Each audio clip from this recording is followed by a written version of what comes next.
पाहताय ना, आपली पुडाची वडी बाहेरून किती कुरकुरीत आणि आतून कशी खुसखुशीत झाली आणि लेयर पण पहा किती पातळ आणि सारण अगदी गच्च भरलं गेलं. एकदा का रिमझिम रिमझिम पावसाला सुरुवात झाली की वातावरणामध्ये गारवा निर्माण होतो आणि मग आपली काहीतरी गरमागरम कुरकुरीत खुसखुशीत खाण्याची इच्छा होते.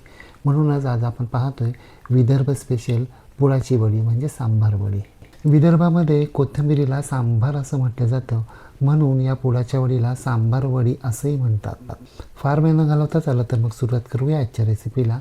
गरमागरम, बाहेरून कुरकुरीत, आतून खुसखुशीत, गोड, आंबट, तिखट, चटपटीत विदर्भ स्पेशल पुडाची वडी म्हणजे सांबार वडी.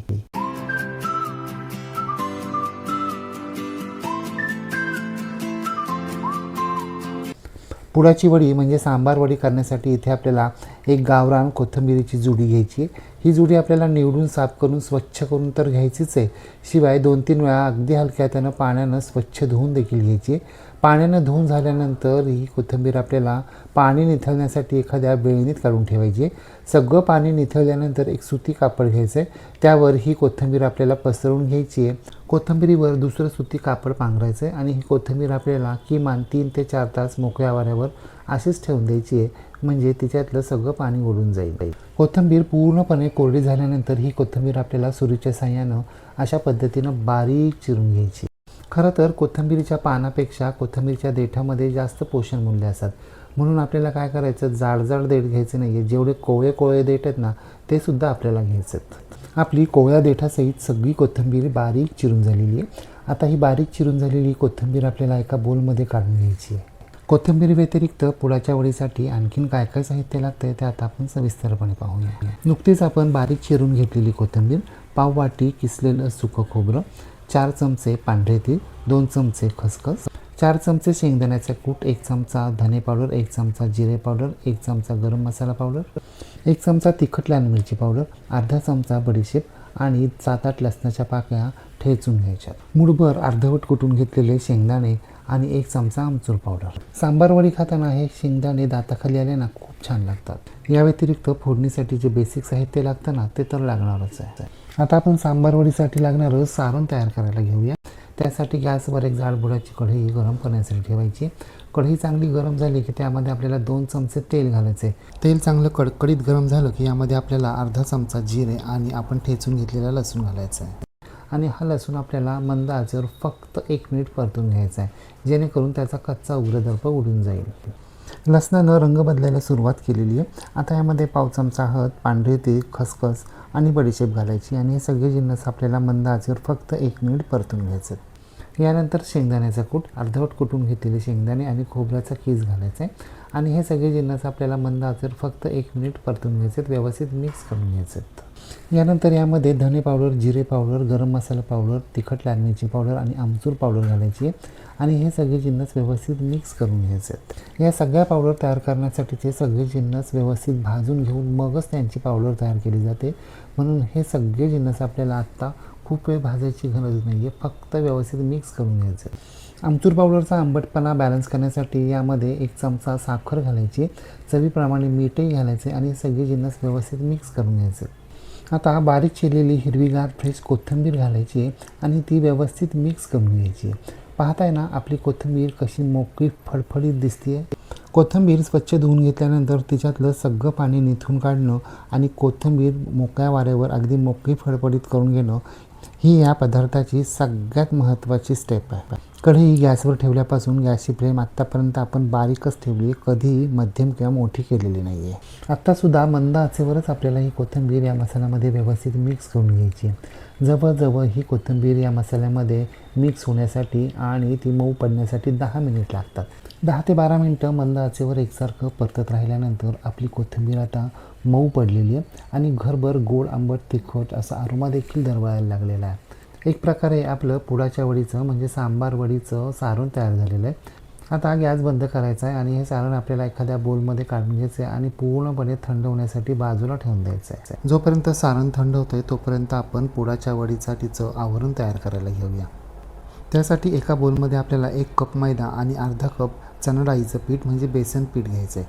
तुम्ही हे प्रमाण उलट देखील करू शकता, म्हणजे 1 कप डाळीचं पीठ आणि अर्धा कप मैदा असंही तुम्ही वापरू शकता.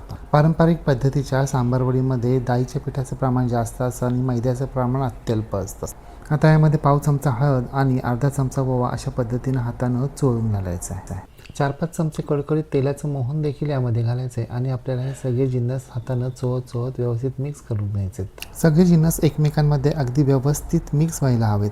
मी इथे मेजरमेंट कपाचा वापर केला आहे. तुम्ही तुमच्या घरात असलेलं कोणतीही एखादी वाटी किंवा एखादं भांडं वापरू शकता. आपण आज जे प्रमाण वापरले ना, त्यामध्ये मोठमोठ्या आकाराच्या 8 सांबारवड्या म्हणजे पुडाच्या वड्या तयार होतात. सगळे जिन्नस चोळत व्यवस्थित मिक्स केल्यानंतर हे पहा अशा प्रकारे मुटका तयार व्हायला हवा. अशा प्रकारे मुटका तयार झाला याचा अर्थ आपल्या सांबारवड्या अगदी खुसखुशीत होणार आहे. आता यामध्ये थोडं पाणी घालत राहायचं आहे आणि हे पीठ आपल्याला मळायला सुरुवात करायची. लक्षात ठेवा, आपल्याला थोडं पाणी घालायचं, एकदम घालायचं नाही आहे. आपल्याला हे पीठ घट्ट मळून घ्यायचं आहे, खूप सैलसर मळायचं नाही आहे. एक वेळ पीठ घट्ट झालं तरी चालणार आहे, पण सैल होता कामा नये. आपली प्लेन घट्टसर अशी कणिक मळून झालेली आहे. आता यावर झाकण ठेवायचं आहे आणि बाजूला ठेवून द्यायची आहे. आता यामध्ये आपल्याला 1 चमचा गरम मसाला पावडर, 1 चमचा आमचूर पावडर, पाव चमचा मीठ घालायचं आहे आणि थोडंसं पाणी घालून हे सगळे जिन्नस व्यवस्थित मिक्स करून घ्यायचं. पुडाच्या वडीचं सारण लाटीला व्यवस्थित चिकटून राहावं त्यासाठी आपण हे सिरप तयार केलं आहे. आता आपल्याला पुडाची वडी तळण्यासाठी एका कढईमध्ये मंद आचेवर तेल गरम करण्यासाठी ठेवायचं आहे. आता आपण प्रत्यक्ष पुडाची वडी तयार करायला घेऊया. त्यासाठी आपल्याला आपण झाकून ठेवलेल्या कणकेवरचं झाकण काढायचं आहे. आपली कणिक अगदी व्यवस्थित मुरली आहे. पोपट्याला थोडंसं अशा पद्धतीनं तेलही लावून घ्यायचं आहे. तेल लावलेल्या पोपट्यावर आता आपण मळून घेतलेली कणिक आपल्याला मिनिटभर पुन्हा एकदा मळून घ्यायची आहे. आता आपल्याला ज्या आकाराची पुडाची वडी करायची आहे, म्हणजे किती छोटी आणि किती मोठी करायची आहे ना, त्याप्रमाणे आपल्याला या कणकेचे एकसारखे गोळे तयार करून घ्यायचे आहेत. कणकेचे एकसारखे 8 भाग तयार केलेत. आता हे 8 भाग आपल्याला अशा पद्धतीनं प्लेन करून घ्यायचे आहेत. एक गोळा घ्यायचा आहे, तो पोपट्यावर ठेवायचा आहे आणि या गोळ्याची आपल्याला लंब गोलाकार आकाराची पुरी लाटून घ्यायची आहे. पुरी आपल्याला खूप जाडही लाटायची नाही आणि खूप पातळसुद्धा लाटायची नाही आहे. आपली पहिली पुरी लाटून झालेली आहे. लाटून झालेल्या या पुरीला आता आपण तयार केलेलं जे सिरप आहे ना, ते सिरप लावायचे आणि या पुरीच्या मध्यभागी अशा पद्धतीनं आपल्याला कोथिंबिरीचं सारण ठेवायचं आहे.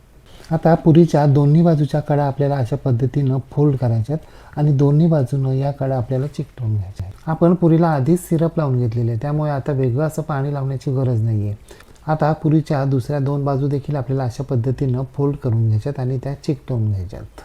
पुरी दोन्ही बाजूनं फोल्ड करून चिकटवून झाल्यानंतर अशा प्रकारे पुडाची वडी तयार होते.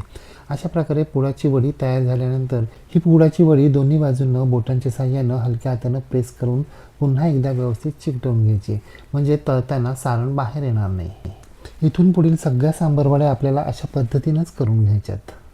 काही जणांच्या मते अशा पद्धतीनं पुरीला पाणी लावलं ना तर सांबारवडी लूज पडते, परंतु आपण सगळ्या स्टेप व्यवस्थित केला, म्हणजे पीठ अगदी व्यवस्थित मळून घेतलं, मोहन व्यवस्थित असेल आणि वडी अगदी खरपूस खमंग सावकाशपणे तळून घेतली ना तर असं अजिबात होत नाही. तुम्हाला जर अगदी सामोशासारखी खुसखुशीत सांबारवडी हवी असेल ना, तर सामोशाला मळतात ना त्याच पद्धतीची कणिक मळून घ्यायची.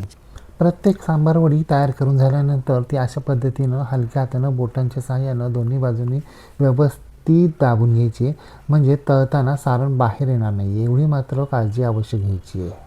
सगळ्या पुऱ्यांमध्ये सांबार भरून झालेलं आहे. एक प्रकारे आपल्या कच्च्या सांबारवड्या तयार झालेल्या आहेत. आता आपण त्या तळायला सुरुवात करूया. आपण मंद आचेवर कढईमध्ये तेल गरम करण्यासाठी ठेवलं होतं. आपलं तेल मध्यम गरम झालेलं आहे.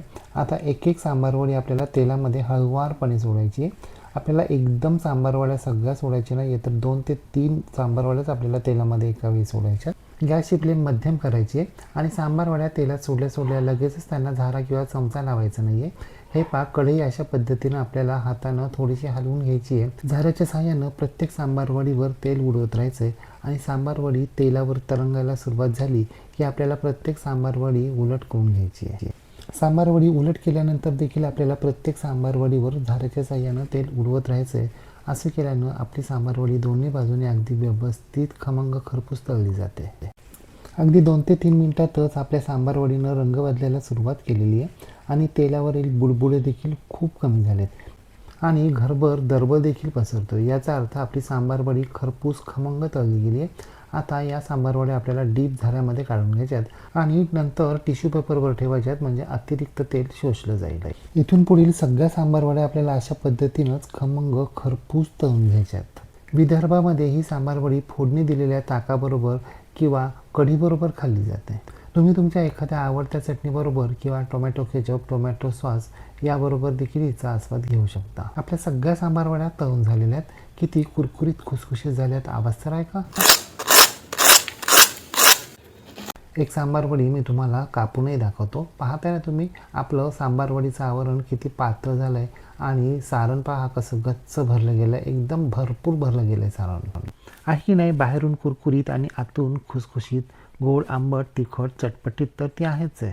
आणि सगळ्यात महत्त्वाचं म्हणजे तेलकट अजिबात नाही आहे. मग तुम्ही सुद्धा अशा प्रकारे पुडाची वडी म्हणजे सांबार वडी एकदा तरी करून पहा व कशी झाली ते कमेंट बॉक्समध्ये मला नक्की सांगा.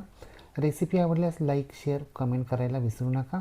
आणि हो, तुम्ही जर अजूनही गृहविष्णू किचन चॅनलला सबस्क्राईब केलं नसेल तर प्लीज नक्की सबस्क्राईब करा. शेजारील बेल आयकॉनवर प्रेस करा, ऑल सिलेक्ट करा, म्हणजे माझ्या नवनवीन रेसिपींचे नोटिफिकेशन तुमच्या मोबाईलवर येतील. पुन्हा भेटूया अशाच एका नवीन रेसिपीसह. तोपर्यंत नमस्कार व रेसिपी शेवटपर्यंत पाहिल्याबद्दल धन्यवाद.